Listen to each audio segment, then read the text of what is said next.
All right, welcome into another edition of Cover One. Eric Turner, Nate Geary here, bringing you our official scouting report of Oklahoma's Baker Mayfield. I know Eric and I have both been sort of clamoring and chomping at the bit to get after this one, especially as we've moved closer to the draft and the cycles of all the other quarterbacks that the Bills have been linked to. The most recent now, obviously, being Baker Mayfield. So I think this is obviously it's a great player to sort of get into because he's got a very large body of work, larger than any other quarterbacks right now in the draft. So a lot to really pick from, which is good and bad because it can take a while to kind of get through this whole thing. But at the same time, the sample size makes the jobs of you and I and people who want to evaluate him much easier because you have such a great sample size to pick from. Yeah, and that's what's great because, you know, me, I love film. So I was able to go over, a ton of film and, all 22 film and broadcast film because you want to see the player in the game itself too. You want to see him in that moment, in those big moments, and how he's commanding himself. So it was good to see a lot of film on him, and he was pretty impressive. I'll tell you that, Nate. Well, let's break down some of the analytics here before we get into the actual video. Obviously, we start each of these breakdowns and broadcasts with some key stats for the quarterback. And obviously, as we talked about that sample size, you get to see a whole lot of numbers, which if you're an analytics geek, these are the types of people and the types of players that you really enjoy breaking down because there's so much information at your disposal. Yeah, and I mean he's top notch. When it comes to most of the analytics, in the 0 to 9 range, he's ranked third amongst the top quarterbacks. In the intermediate range, the same thing. I mean, he's right at the top when you talk about completion percentage and whatnot. So his analytics are going to be there. He's known as that accurate passer, and it shows up in the analytics as well. And it was nice to see, even on deep. Like I know a lot of people knock him for the deep ball, but he was quite efficient in that area too, Nate. And the thing that stuck out to me is second most completions of 20 or more yard throws, which I thought stood out to me. I wasn't expecting to see that number. Obviously, Mason Rudolph being at the top, I think makes the most sense. We all know, and 100 attempts. So that guy's throwing a lot of deep balls. But I think the idea about Baker Mayfield is he's that guy that operates in that 0 to 9, that guy that operates in that intermediate section. And really, he's throughout each part of the section. And one of the things that I brought out and really focused on are his level 2 throws, those throws that have a little bit of touch on it that are in front of or behind the linebackers and in front of the safeties. And that is really where you're seeing that 9 to 20 or the 9 to 19 in this area. And that's where you love and what you see Baker Mayfield thrive in. And we're going to see a lot of examples of that on film. And some of the strengths that we're going to look at in this breakdown are his, obviously he's a competitor, Nate. I mean, we've all seen the videos of him leading his team in big moments, but you also see him, he talks a little trash. He's got a little swagger to him, but guys on his team, his teammates follow that. He's a leader. He shows it with his mouth and he shows it on the field. So you got to respect that in a certain sense. Obviously, accuracy to all levels. We'll talk about that and see a bunch of clips of that. He's got a pretty quick trigger. He can throw from muddy pockets and off balance from different platforms, which is quite special and important in the NFL. His ability to extend plays in the pocket and most importantly, outside of the pocket, which is where he kind of thrives. And he's not the only quarterback in this draft class to kind of thrive in that area. And then finally, even though his height is not what you would see in a prototypical quarterback, you're going to see that he does some little things to get those passes off. He finds those windows, unlike most quarterbacks of his height. So let's get to the film here, Nate, and take a look at his anticipation. And we're going to see just a quick pass to the top of the screen. But watch from the right hash how quickly he gets rid of the ball there and where that receiver is in the break. And the other thing you want to notice, too, is this is a very difficult throw because he's throwing from the opposite hash, and even more so in college because you have the wider hash marks. So this is a good throw considering, and the location of the football is important on this play. But this is the defense you're going to see. And you're going to see them coming up and playing what looks to be man, and then they sort of bail out in that cover 3. So this is something you're going to see in the NFL. And not only that, but what you love to see is the timing. He hasn't made his break yet when the ball's thrown. Yeah, it's great location, great anticipation. And like you said, the back shoulder throw here in that bail technique against that corner allows that receiver to catch it with his hands and then get yards after the catch. So they obviously get the first down there. So it was a really nice play. And we talk about accuracy at all levels. He's got great control. It's something that he does really well for a guy of his size. And Nate, talk about this throw here. You're going to see it to this top of the screen to this receiver. And what's happening as this receiver is breaking out here, you're having this defender drop to the flats area, and this receiver has to slow his pace down and stay in that window for his quarterback. And what's your thoughts on this throw here from Mayfield? So I think you might have the initial impression on this play that maybe he stares down his receiver, but I think it's from this angle. I think from this angle, he's staring at his target here, which is that linebacker. And you can see that there's no way at this point that he can defend that play. He can defend that curl route right there. And if the ball is thrown to the outside shoulder, this becomes a more easily defendable ball. But you watch here, it actually forces the receiver to stop. And as you mentioned, maintain the integrity of that window. And from the quarterback standpoint, it's a perfectly executed play, but it's also a nice job by the receiver of understanding where the soft spot in the zone is. But this is a really good example of Baker manipulating the zone by throwing to a specific spot. Yeah, and you talked about playing experience and his time in Oklahoma and all those games he's played in. This is one of those plays where he understands what he needs to do. I really like that play there by Baker, and we'll see it from the tight camera angle. And just to give you an idea on the snap to throw time on this play, this is an NFL window, a 2.5, 2.6. That's the average time from snap to throw in the NFL. So you can see, again, I think you're right. I don't think he's staring down that receiver like most people will point out, but this is a really nice delivery and throw by him. And again, this is, zone coverage. A lot of what you're going to see in the NFL is going to be these sort of zone techniques where you're going to be forced to, even on elementary level throws, easy throws, route combinations that, a common NFL fan's going to understand, those hook routes, those comeback routes, those become more difficult when you know that they'll have to be thrown at a specific time in a specific place in the zone. Right. And so, we had some throws short. We saw some throws outside. Here's one of their bigger plays this season. And one of it's a slot fade. And we're going to see it to the bottom of the screen. It's just a really nice throw. And you're going to see him kind of widen down here and hit right in between the hash and the numbers. And he's just going to run a deep slot fade. But I want you to watch that receiver, because right now, Nate, he's even with that defensive back, and that defensive back's doing a really good job of widening that stem, staying right in his pocket, pushing him wide. And Baker throws him open here. Let's be real. He throws him open here. He throws him wide. He makes it more of a horizontal throw instead of just a vertical throw, because he's obviously not running by that defensive back. So Baker hits him wider so that the receiver can widen his stem and make that catch at the catch point. Before I even look at that, Eric, I looked at the other safety. First of all, pre-snap recognition, 2-on-1 on the short side, 2-on-2 on the backside. Sure. Obvious here on this play that not only did he select the right side to go to, but if you watch, he does a great job holding that safety. That safety takes at least 7 backpedal steps before he's even making the break over to that wide receiver. That timing is crucial to the success of this play. You mentioned it, though. This isn't open in a lot of cases. And I don't want to use this as an example to talk about quarterbacks, but when you look back at in film with Tyrod Taylor, that right there is a ball he stays away from. That's a very risky throw in his, at least, and he just doesn't make a lot of those kind of throws. Sure, that's not his MO, yeah. No, this is a confident throw.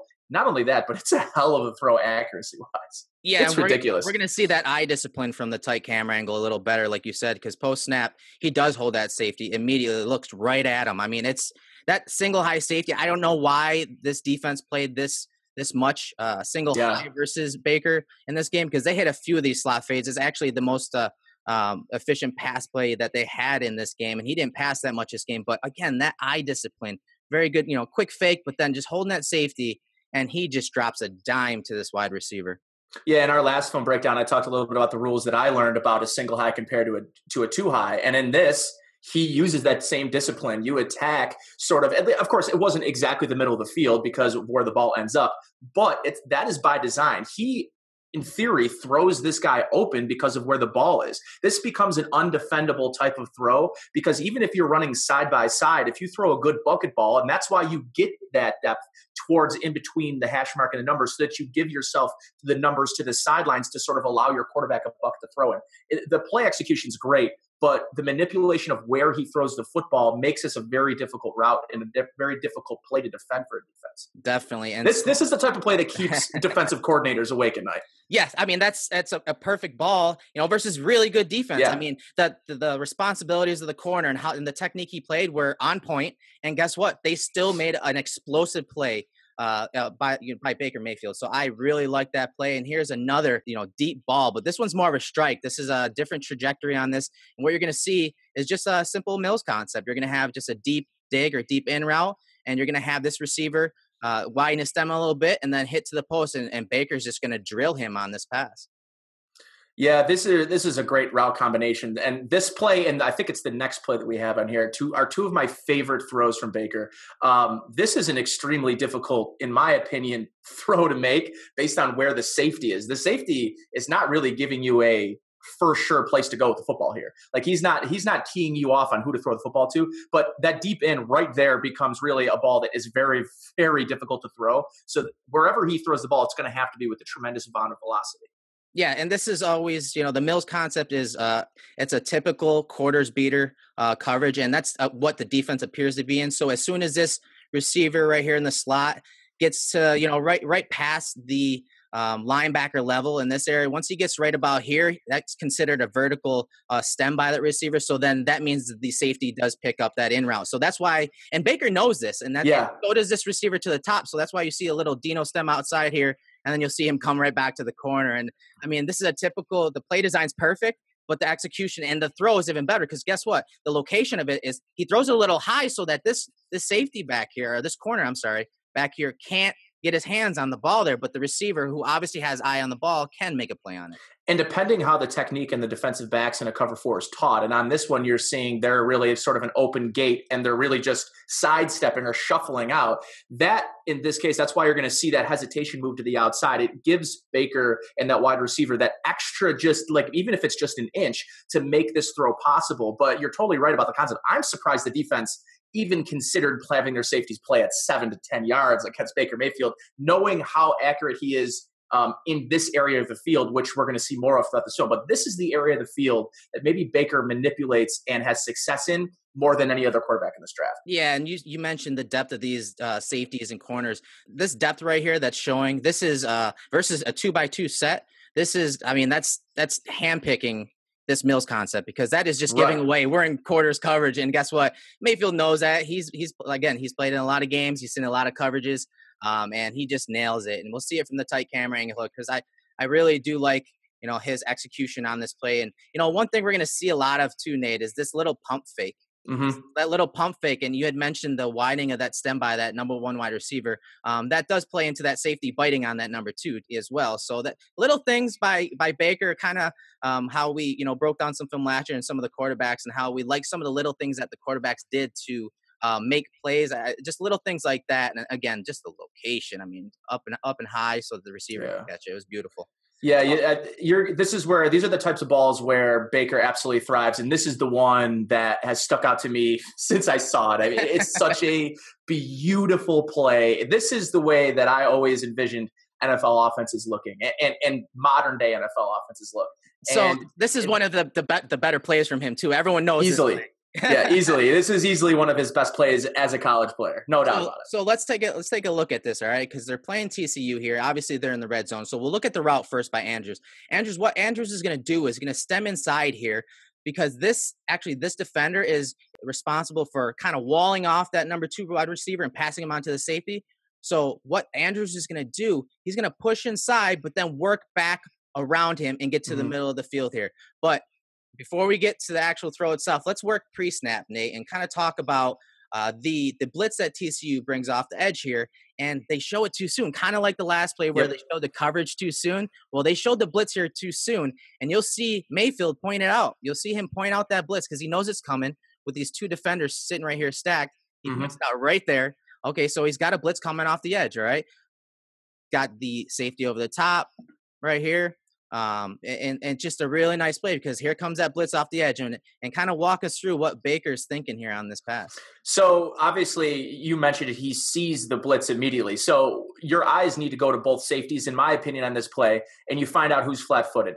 And you can see that short side of the field right over Andrews. Look how flat-footed he is. Yeah. He's out of position. So, and you can see right there to his left, he's essentially looking at that safety and that linebacker. So once he knows he crosses the face of that linebacker, he knows that the near side safety, the closest to the sideline here, really is out of position to make the play. And there's really no way that other safety can come over the top to help this. It's a really good read by him. But again, this is the area of the field where he really just manufactures offense better than a lot of guys at this level that I've seen.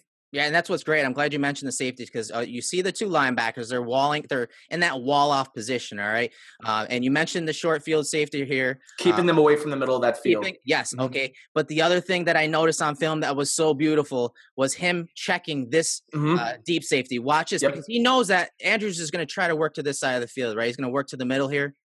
But I want you to look real quick. Right there is when Baker looks to the other safety to see where he can place this without either of these safeties getting to it. You'll see it better from the tight camera angle. But again, it shows off his play speed because he's checking the safeties. He knows pre-snap that he's going to have the middle of that field open with that split safety look. And it's just a beautiful pass. I mean, you can't get any more accurate. And another thing I want to talk about, again, we'll pay attention to his eyes once he does get to the top of his drop. But you're going to see him, and Dan Orlovsky talked about this on Twitter the other day. And he makes a great point about his throwing motion, his mechanics.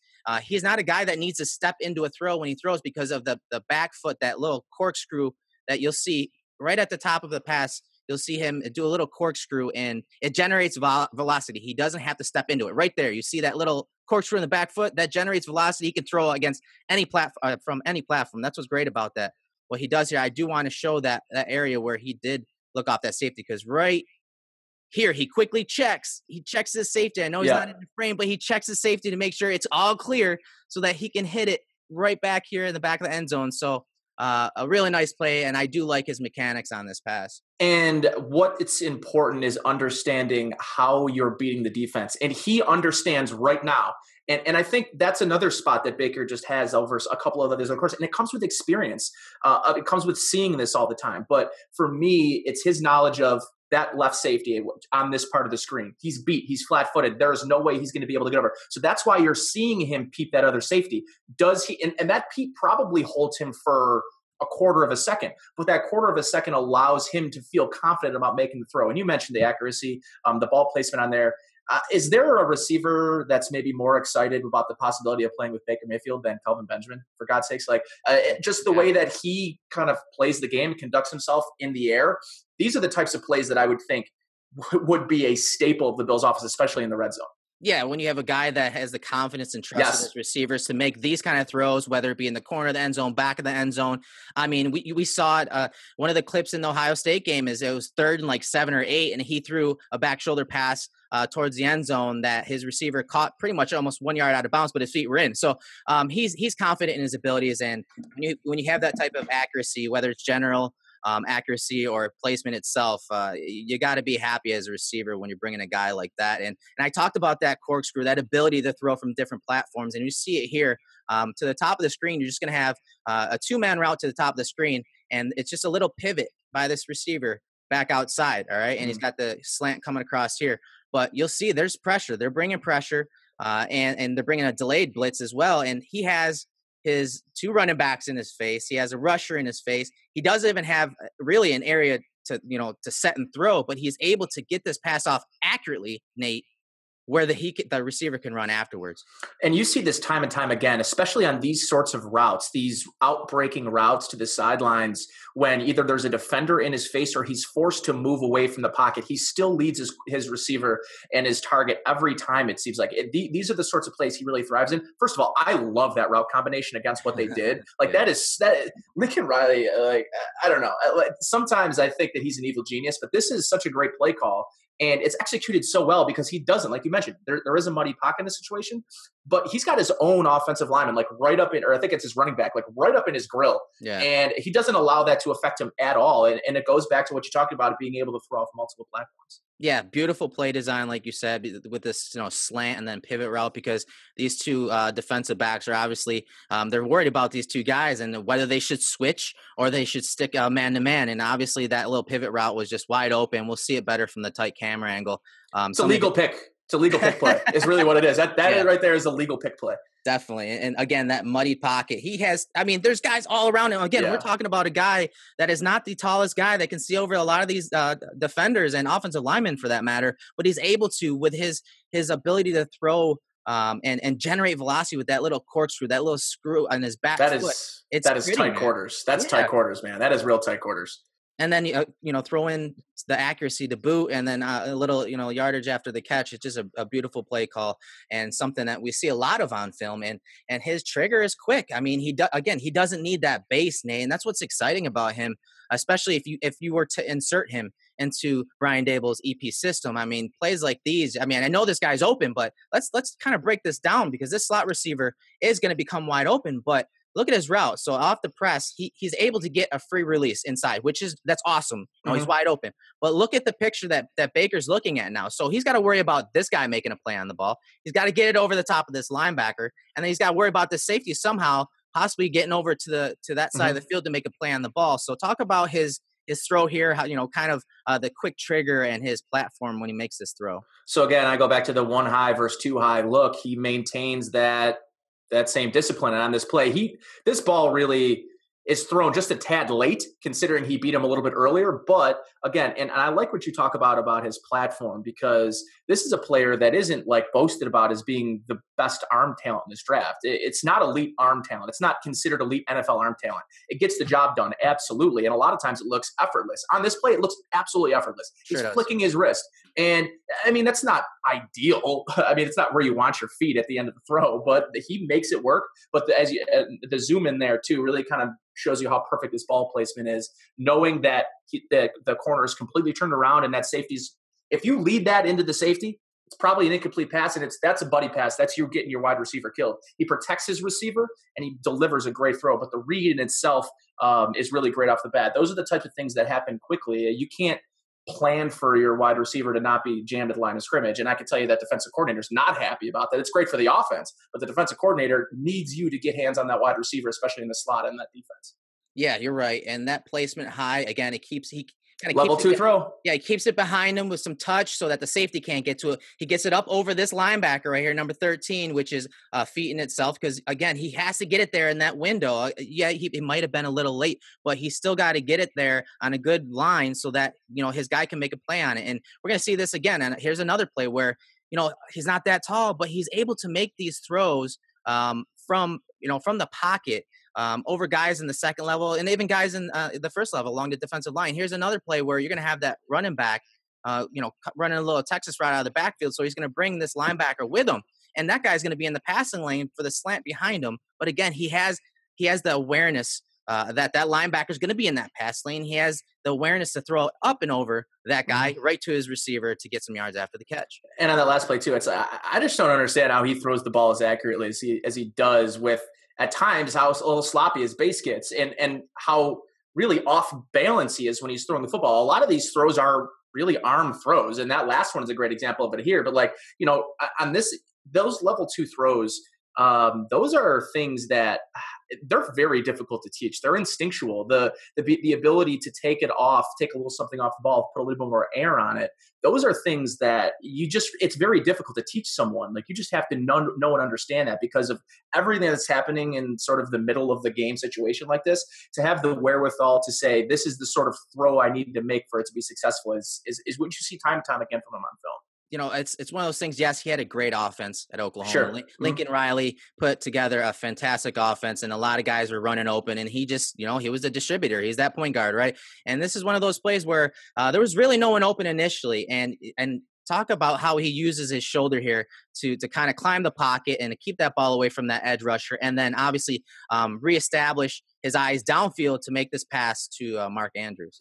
Yeah, it's all about finding, your spot in the pocket. And Tom Brady does this maybe better than anyone has ever done it. And it's subtle movements, because Baker at times can be a little bit infatuated. He can do things, move out of the pocket maybe when he doesn't need to. But in this situation, it's that subtle arm movement. It's the subtle movement up and then to the left, reestablishes the base and delivers the throw. This is like Tom Brady's playbook right here. This is how he thrives. Tom Brady's not fast. He's not a great athlete, but what he does is his manipulation of the pocket is what makes him just, and obviously there's other things, but it's amongst other things. One of the things that makes him so great is just his ability to move within the pocket and kind of seeing the pocket awareness while you're also able to keep your eyes upfield. Those are really important qualities. Yeah, definitely. It was a really nice play, and it's something we're going to talk about later. And he does tend to stare down some of his guys, especially Andrews, but he trusts them, and that's That's what the you want thing. from your Mhm. quarterback. You know, you want your quarterback to establish a rapport with a guy, especially when he's played as many games as Baker Mayfield has with Andrews. So it was a really nice play of just manipulating the pocket, because we're going to talk about him extending the play outside the pocket, but these are little plays that are way more important at the NFL level, where you got to be able to just slide or climb or just shuffle left or to your right, to find another platform to throw from, especially when you're at his height. And just to build off quickly your point about him staring down receivers at times, and specifically Andrews, and I think there's a clear difference to me between staring down a receiver based on your fear of making a throw, and staring down your receiver because you have such confidence in that player to make a play even if he's covered or double covered. And I think you see that more with Baker than staring down a guy because he doesn't understand what he's looking at, or Yeah. staring at a guy because that's where he feels confident. Like, he is staring down receivers. And sometimes, you look back at when the Bills had Sammy Watkins on the roster, there was times where Tyrod would stare him down and he was still open. He still wouldn't deliver the football. So at times, yes, it becomes a problem. You don't want your guys staring. You don't want your quarterback staring down targets. But if he has so much confidence in that guy that he's willing to do that in times when other people aren't, I'm okay with that. There is to me, there is a difference there. We talked about that play, extended play inside the pocket. So here's one outside the pocket. Well, outside of the play structure, I should say, because initially Baker wants to hit this curl route in the slot here. He wants to hit this guy right here. Obviously, he can't. There's a guy, right here in the slot, right in the pass lane, and he's got safety help over the top. So he can't hit him in that initial window. And it's just a really great job of sliding to his right a little bit, finding a platform to throw from. And obviously, him and his receiver have good rapport, because the receiver, he recognizes it initially and extends his route across the middle. And so you'll see it a little better from the tight camera angle, but you'll see Baker fake and pump fake, because he's not going to throw initially, and then just reset his feet. And I won't say it was a perfect play mechanically Yeah. pocket, but again, He makes it work. The accuracy on this throw between Makes the it work. defender, it's pretty amazing. I mean, there's three guys around him. I don't know how he does that. That's just ridiculous. But yeah, I mean, I look at this play too, and I don't know. I'll ask you this, Eric. Is there another quarterback in this draft that the importance of rapport and the importance of confidence in his receivers, is there another quarterback that maybe relies on that more than Baker Mayfield? Like, he knows where the ball needs to go, and his receivers are there to make the play. And I think that actually, to a certain extent, might hurt him, at least in his first year or two in the league, because I think that a lot of his success comes from the timing, the rhythm, the familiarity with his targets. And I think that takes a little while in the NFL to build with it, especially when you're a rookie quarterback. Right, and we're talking about his stature, how tall he is, or how he lacks prototypical height. But knowing how to throw is something he's done obviously his whole life. He's been this height his whole life, so he knows, he's learned how to throw in these situations. Here's one play again. You're going to see him from the pocket in the initial pump where he wanted to throw it there. If he throws it there, who knows if it makes it through this edge rusher right here? Who even knows there? Obviously, it could probably be picked off on the other end, but you'll see his awareness here. He knows this other defender is coming right into his face, and it's just a really nice way of just sliding to his right. Okay, let me get to an area where I can throw it here. I don't. I mean, I don't know how. I don't know how he did that. He's on one leg. And then it's an accurate throw. Obviously, the receiver is able to do something with it after he catches it in between defenders. I mean, this is just beautiful pocket manipulation by Mayfield. It's poetry in motion. Is what that is. That's just beautiful. Now so you want a playmaker, right? So the initial pass isn't there. The guy across the middle is covered, and you have this linebacker sitting right here just waiting. He's just spying him. He's just waiting on him to peek out that right side of the line there, and he does. Well, guess what? Mayfield, he's a playmaker with the ball. He's a little Russell Wilson-ish right here. A little stiff arm to the linebacker, but then watch this throw on the run. I mean, it's ridiculous. Yeah, and this speaks to me from a competitive level, like more so than anything that you could be taught. There's a sort of competitive fire that you see in this play with Baker Mayfield that it's special, because not only does he have the honchos to make this throw after again being off balance and running to your right. I mean, look, he's throwing off of one leg again, which I just don't understand how he's even able to do that. But this isn't a guy that has exceptional speed. He's not a great runner. I would call him a nuanced runner, meaning he has the ability to be successful on the ground, even though he's not a guy that's running a 4.5, 4.6, or 4.7. He's not running that. That's just that's not what he does. But he just is creative, and he's tough. And those are qualities that I think if you're looking for a quarterback who can move, you almost want those qualities more than you want a guy who's going to run a 4.6 or 4.7, Yeah, this was just ridiculous. He gives the guy the stiff arm. And like you said, he takes, a couple steps, and then immediately with his eyes up, he's rifling the ball downfield. It's 2 steps. He took 2 steps to his right. And you think about it, all his momentum is going backwards after this stiff arm too, And for him to deliver that at the sideline where he did is just special stuff, man. Special stuff. Definitely silly, man. And another play outside the structure of the play, they wanted to move Georgia, fast flow defense. They wanted to move them horizontally so that they could get some deep plays. And you'll see him work through, his progression here. And there's no one open. So guess what? If they're only rushing 3, he's going to peek out the backside. And guess what? Now Flowers comes open, uncovered on the back line. And these are the sorts of plays, again, these are another moment where it's very difficult to teach this in the course of a game or the course of a career, because this is a play that just comes naturally to Baker. And when things aren't open, I think there would be a tendency here to panic a little bit in a lot of quarterbacks. You'd see happy feet. You'd see, what am I doing? And then likely you'd see a throwaway or someone try to force the football. Baker is not the guy that forces the football, even though you can make a lot of cases on film that it looks like he's forcing. It's all very calculated with him. And that's maybe one of the things I enjoy more than when I watch him is just everything's calculated. It's all, he understands the game, and that's why he's making these plays. It's not necessarily, he's not riffing. You know what I mean? Yeah. And the other thing I've pointed out already, he does this, the shoulder pumps. You'll see his left hand come off the ball like he wants to throw it there. And what does that do to the defense? And what does that do to the defenders? That gets these guys thinking that pass is coming out. What do? They jump up for the ball like that defender does. It buys him extra time. If this is the NFL, if a guy's jumping up like that, now he can peek out the backside. That just bought him an extra half a second or whatever, so he could go out the back door and make this throw. Just little things like that you're going to see on film a lot from him, and that comes naturally to him. I mean, that's to build off that too, Eric. Not only does that allow him that extra half second, but those are the types of plays that you like to see in the NFL, especially at his height, because everyone's going to worry about, hey, is this a guy that's going to have issues with batted balls at the line of scrimmage? His pump fake gets them in the air and honestly creates better passing lanes for him. It does, and that's what's great. I know he had the scheme to help him get those passing lanes and those passing windows, but he created a lot of himself, though. That's just natural to him. I mean, you watch some of his high school footage; he did all that in high school too. So that's just who he is. That's his makeup. That's his DNA. And you're going to see him throw on the run here, and this is just an absolute dime. Back to that TCU game, you're going to see him roll out to the top of the screen. And, it's not just a beautifully designed play, but you'll see this motion here to trip. So now it's a 3-by-1 set. Watch what it does to the coverage of these 3 guys up here to the top of the screen. The coverage changes, and Baker recognizes it. You see the defender there in the slot back off. And now what they're doing is they're running man coverage. So this guy is going to be locked on this receiver. And what they're doing is, a pattern matching coverage off this number 2 right here. So both these 2 guys are pattern matching the number 2 receiver here. So it's a lock call. And Baker recognizes that. He knows that the slot receiver here is going to be running just right after the safety. He wants the safety to jump on it and then go, obviously, to the end zone, to the back pylon. You'll see the pass here on the run after the play action play here.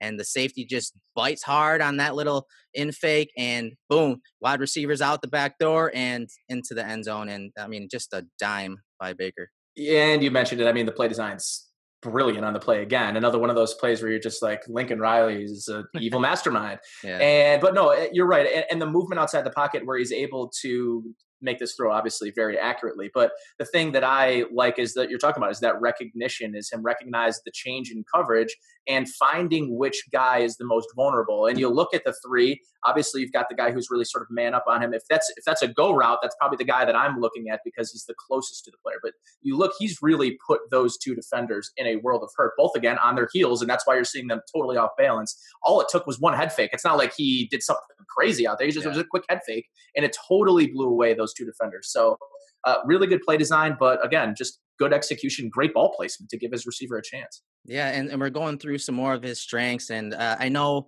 a lot of people are going to knock him for that hype, but I'm telling you, he does some of those little things to get those passing windows, and here's just another play. See him take his hand off the ball like that, and what that does is, look at those defenders. These defenders just throw their hands up because we're not going to get home. Guess what? We're going to get our hands up, try to get a batted pass here, and this is dropped by the receiver, but look at the placement. The placement and to build again off that point about, swatted balls to the line of scrimmage is you'll notice on film too, where he does it 2 or 3 or 4 times, especially if he's holding onto the ball and he's sort of letting him play develop. He'll do that 2 or 3 times. And that is, to me, the thing that, again, because what's going to happen in the NFL is he's going to be schemed against where, okay, on that first pump fake, don't put your hands in the air. Wait till that second or third. It's going to be difficult to scheme against that in the NFL because he's all over the place. It's just natural to him. It's what he does when he takes the snap. Totally. And we're talking about, defensive linemen or linebackers at the second level getting their hands up when he does that. Well, think about how the corners and safeties feel when he's taking his hand out the ball and they're trying to jump a route. So that seems silly. But that little things like that to manipulate what those defenders do. Because look at, not only do those defenders now get their hand up in the air, but they're now easier to block it from an offensive line perspective. Their hands are in the air. What are you taught? Well, you're going for their chest now, and that becomes a much easier block for your offensive lineman. So it's symbiotic. A lot of what happens just because of something so small like that. Again, it may seem really simple and may not mean anything to anybody else, but those are important plays and how you can make up for things like lack of height and crazy arm strength. Yeah, and we talked about this already and how he's able to pull that string to Dimitri Flowers here. And this is another tough throw. His eyes are up. He's obviously faking and reading the defenders there, but you'll see Flowers slip out of the backfield here. And this is a tough throw. I mean, look at where this safety is right here. You got this defender in trail. I mean, this has to be a perfect ball, and it has to have some velocity on it so that it is pushed downfield because the guy's obviously running full speed downfield. And it's just a great job of getting it up and over the first and second level defenders, but keeping it away from that safety. I love the play call again. It's a great pop pass, but yeah, you're right. I mean, the accuracy on this ball, again, this is knowing that you have to take something off of it, but it also, you can't just let that sail up there. So again, it's knowing what is being asked of him. And that's important on this type of play, that what the coach wants you to do in this situation is take a little off and give your guy a chance.